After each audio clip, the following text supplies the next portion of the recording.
Bentrovati ad un nuovo aggiornamento. Tempo sostanzialmente stabile sulle nostre regioni, sarà dunque una giornata prevalentemente soleggiata. Vediamo il dettaglio di venerdì 10 maggio. Sul Veneto sarà ampiamente soleggiato su tutte le province con cielo al massimo poco nuvoloso.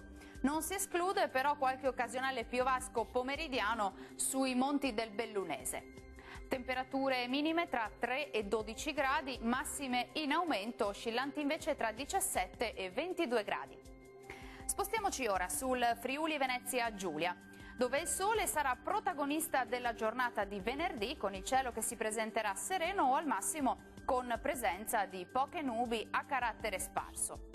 Temperature minime tra 7 e 12 gradi, massime tra 17 e 20 gradi. Poche novità sul Trentino Alto Adige, con cielo al massimo poco nuvoloso, con qualche addensamento sui settori di confine, tuttavia del tutto innocuo. Temperature minime tra 5 e 6 gradi, massime piuttosto gradevoli sui 22 gradi. Bene, dal meteo di Antenna 3 per ora è tutto. Arrivederci.